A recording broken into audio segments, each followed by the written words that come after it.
My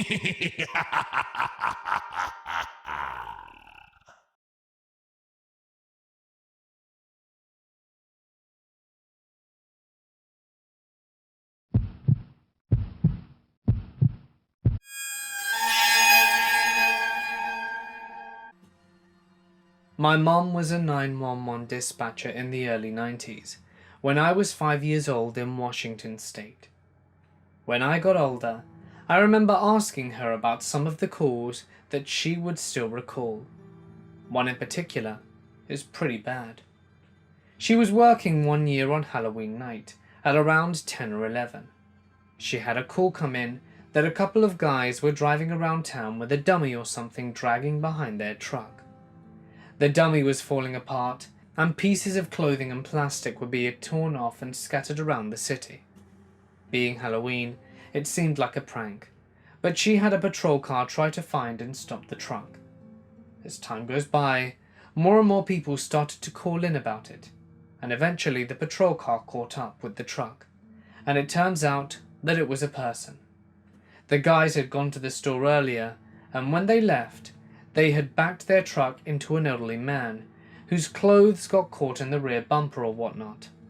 The two guys never even knew that they were dragging around another human being across town for miles.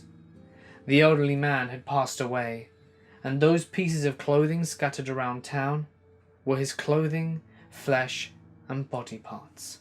Still gives me chills.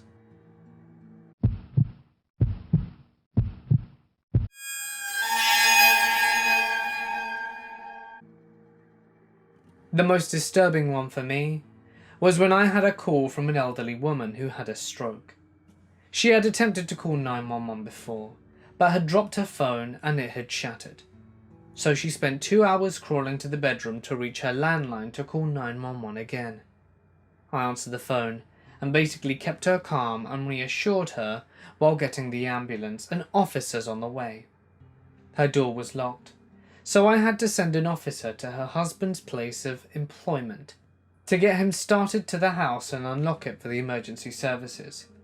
She wasn't hysterical and she was breathing fine and everything, but she kept thanking me for being so kind in helping her and staying on the phone until the EMS arrived. I was just doing my job.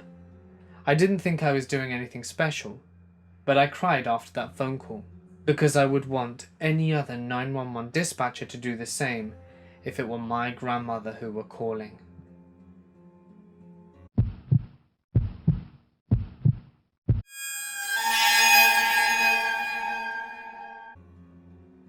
My first day as a dispatcher, I hadn't even formally entered training yet, and I was in the call center signing paperwork and taking an oath. As I was being walked through the call center, shown where my locker would be, a 911 call came in. It was a suicide. The caller essentially just said, "Hi, this is my name, I'm going to shoot myself at this location. I just want you to know so that nobody else has to find my body." He then turned his phone off and shot himself. I was a little shaken, but knew that these were the types of calls I'd be dealing with, so I tried my best to shrug it off. As I was driving home from orientation a few hours later, I noticed a group of people standing outside a friend's house. He was in the Greek system at the university, and it was rush week, so I figured it was some sort of recruitment event. About 15 minutes later, I got a phone call that my friend had shot himself. He was the suicidal caller from earlier that day. I had to do a lot of soul searching to determine if I could do the job, but I went back the next day and every day for the next 5 years.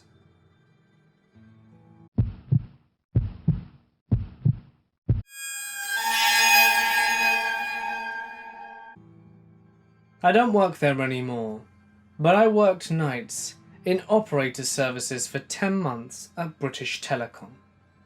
I was a BT employee who asks you which service you needed to pass your details through to the local service. We were a 24-hour centre that took calls from all over the UK, including Ireland. And a few stories spring to mind. Chiefly the one call when I was 100% sure someone had died, when a mother called, having found her daughter dead in her bed surrounded by pills.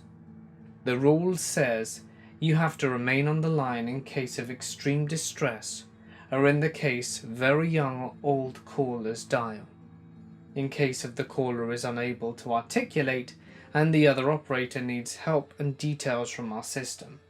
So I have to sit and listen to the fruitless efforts of the distraught woman desperately try to resuscitate a body which had been cold and dead for hours. Different but equally sad was the old woman who called wanting the police, saying she had been kidnapped and was being held in a strange place against her will. The number came back to a nursing home, and a nurse soon came to the line apologizing, saying she has dementia and keeps forgetting that she's moved out of her house years ago.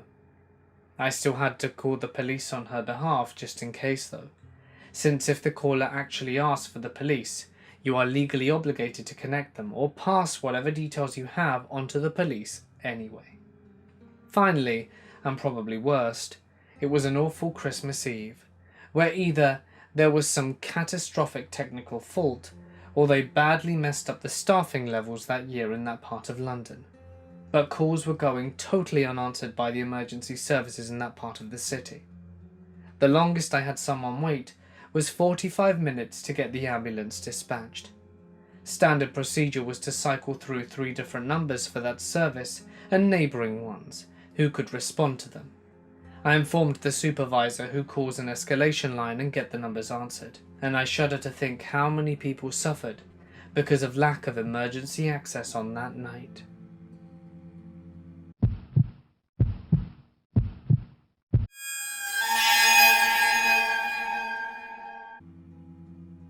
I worked dispatch for a total of 3 months, and in those 3 months I only received one call I would call creepy.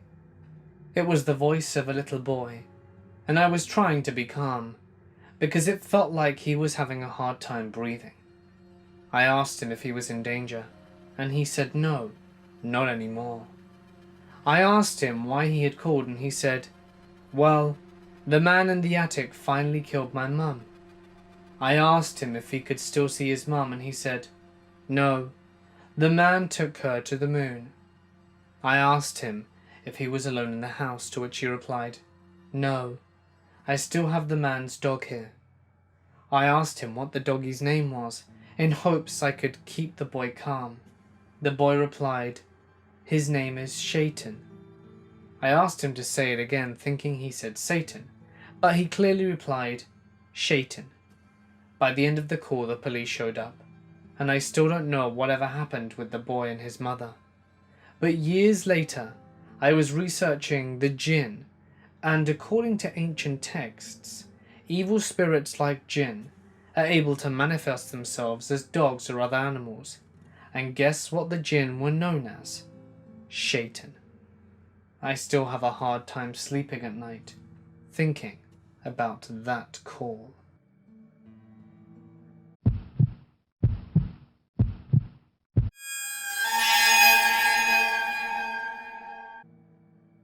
I took a call many years ago that still haunts me. This one stands out. It's a caller in a well-to-do neighbourhood in a major college town, and said that she heard a girl screaming and a gunshot.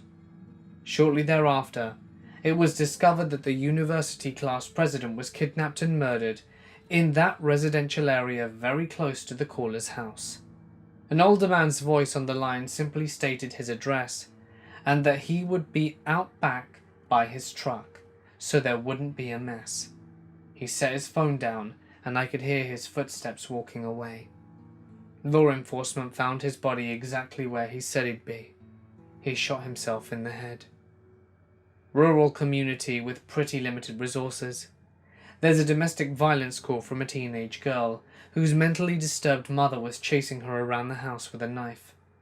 The call came shortly after a series of armed robberies with injuries in the area. All available law enforcement were out trying to contain and apprehend them. Medical couldn't enter the residence without it being secured by law enforcement, so I had to stay on the line and listen to this girl scream and beg her mother not to hurt her, to stop hunting her for over 30 minutes until reserve deputies were able to get there and help. Thankfully, the girl survived, to at least be transported. But like most 911 calls, the telecommunicator never gets resolution on what happened. Telecommunicators are the unsung heroes of your community. They're hung out to dry for the most part, operating under incredible stress, low pay, and in many cases limited training, and many times vulnerable to litigation. Almost every call they take, the person on the other end is having the worst day of their lives. I managed it for 3 years before I called it quits. They deserve better.